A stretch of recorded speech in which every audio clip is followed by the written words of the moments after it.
তো আসসালামু আলাইকুম গাইস, আমি আপনাদেরকে টোটালি এটা ডিটেইলস সম্পর্কে বলেছি। এখন আমাদের মেইন পার্টটা হলো আমি এখান থেকে জাস্ট এটাকে আনপ্যাকেজিং করব।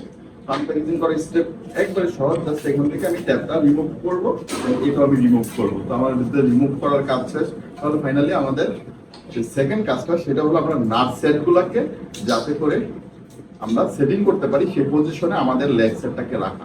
তো তার জন্য আমাদেরকে যে কাজটা করতে হবে সেই কাজটা আমি দেখাচ্ছি আপনাদেরকে গাইস। জাস্ট প্রথমত আমার ট্যাবটাকে রিমুভ করে নিই, রিমুভ কমপ্লিট। এখানে আমি দেখতে পারতেছি দুইটা, একটা নিচ থেকে কাটা আর একটা এখানে নরমালি কোনো কাটা নাই। তাহলে আমাকে এই সেটআপটাকে এইভাবে, যেটা উপরে কাটা এটাকে, যেটা নিচে কাটা এটা এইভাবে ঢোকাতে হবে। তো আমি নরমালি ঢুকানো কমপ্লিটের পরে আমাকে ফার্স্ট স্টেপে আমার যে নাটগুলো দিছে এটা কি কি নাট দিছে ওই জিনিসগুলো আমাকে দেখতে হবে। তো তার জন্য আমাকে এই সেটআপটাকে কাটতে হবে।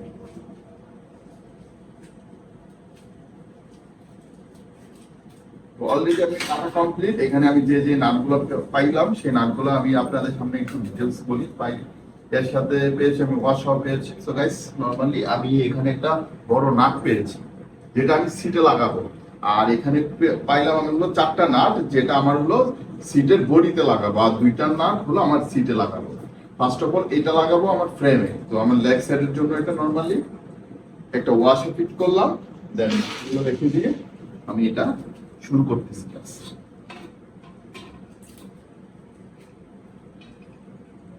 জাস্ট নিচ থেকে এটাকে হোল আপ করবো এখানে।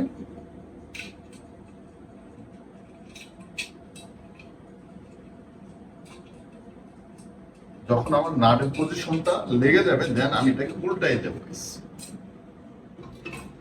উল্টানোর পরে আমার বাসায় অ্যাক্সেসরি হিসেবে যদি বিল না থাকে তাহলে কি করতে পারি আমি নরমালি, আমি একটা মাইনাসের সাহায্য নিতে পারি।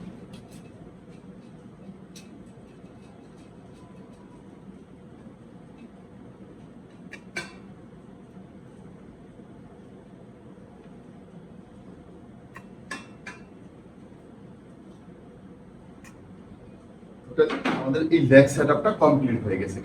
যদি কখনো দেখেন এরকম নড়ে চড়ে, তাহলে যে পাটা নড়ে জাস্ট ওই পাত থেকে জাস্ট এরকম ভাবে একটু চাপ দিবেন।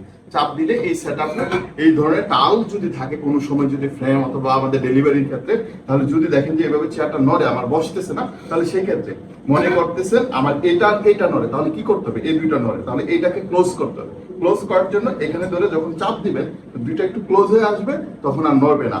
যদি দেখেন যে এই দুইটা নড়ে, এইটা নড়ে, তাহলে এই দুইটার ভিতরে কি করবেন, এইভাবে ধরবেন, চাপ দিবেন। তো গাইস, যে দুইটা পা নড়ে ওইটাকে ভিতরের দিকে চাপ দিবেন, তাহলে আমাদের এই নড়ার প্রবলেমটা সম্পূর্ণ সলভ হয়ে যাবে।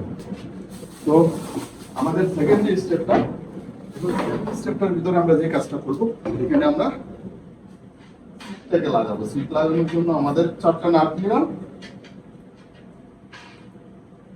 এগুলো চারটা ওয়াশ দিলাম। প্রত্যেকটা নাটের সাথে ওয়াশাগুলোকে ভালোভাবে ঢুকাবো। টোটালি আমাদের কমপ্লিট। এখন আমরা কি করব, আমি একটা নাট ঢুকায় ফুলি টাইট দেবো না, আগে একটা নাট হলে বরাবর রাখবো।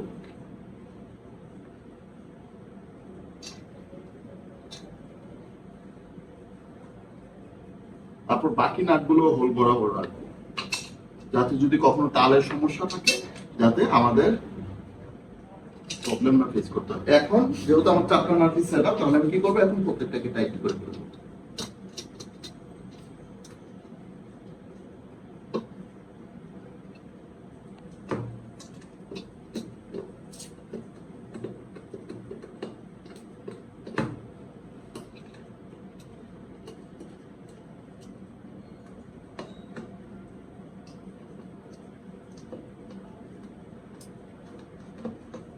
তো নরমালি আমাদের কমপ্লিট। এখন আমাদের যে কাজটা করতে হবে সেটা হলো, আমরা যদি দেখি তাকাই, দেখেন সিটের বেশিরভাগ অংশ এখানে আর কমের অংশটা এখানে। আপনার যদি তাকান সিটটা, তাহলে এই রাউন্ডের থেকে বেশিরভাগ অংশটা সামনে থাকবে। তো সামনে থাকলে এটা এইভাবে, তাহলে এই বেশিরভাগ অংশটা কোথায়, সামনের দিকে, এই সামনের দিকে রাখার পর চেয়ারটার যে সিট পজিশন সেটা আমি দেখাচ্ছি। জাস্ট আমি আগে ভালোভাবে টাইট দিয়ে নেই আমার সিটের নিচের নাটগুলো।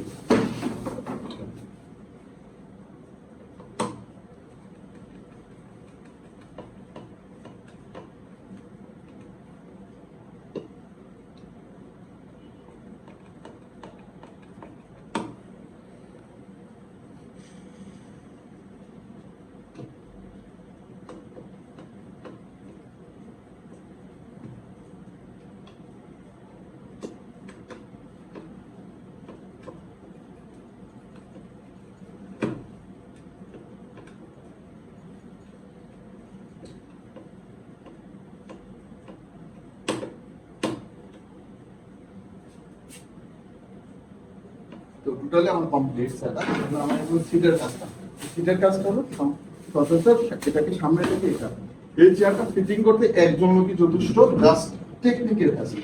তো আমি আপনাদেরকে দেখাচ্ছি। আর যখন আপনার বাসায় রিল থাকবে অথবা অ্যাক্সেসরিজ থাকবে তখন কাজগুলো আরো ইজি হয়ে যাবে।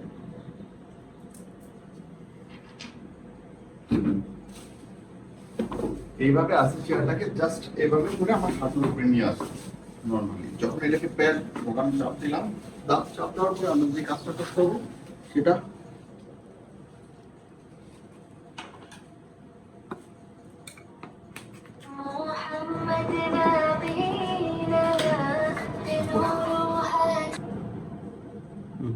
তো গাইস আমরা নরমালি আমি এখান থেকে দুইটা ছিদ্র এক করে নিলাম। এক করার পর জাস্ট এটাকে হালকা একটু টাইট দিয়ে নাটটা ধরাই দিলাম।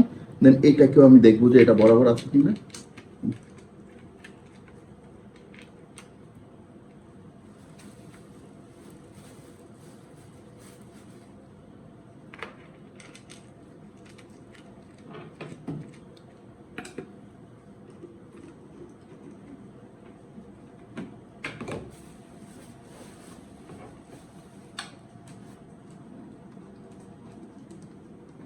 জাস্ট এইরকম করে আমি দুইটাকে টাইট দিয়ে ফেলবো। এইভাবে আমরা টিউলিপ চারটাকে ফিটিং করতে পারবো। গাইস এটা একবারে ইজি প্রসেস। যদি কোনো জায়গায় বুঝতে সমস্যা হয় আমার হোয়াটসঅ্যাপ নাম্বার দেওয়া আছে বায়োতে, এখানে আমাকে কল দিতে পারেন, অথবা আমি নাম্বারটা আবারও বলে দিচ্ছি 01719957904 এই নাম্বারে, অথবা হোয়াটসঅ্যাপ করতে পারেন ভিডিও কলে অথবা যে কোনো ইস্যুতে আমি সলভ করে দেবো ইনশাআল্লাহ। ভালো থাকুন, সুস্থ থাকুন, আল্লাহ হাফেজ।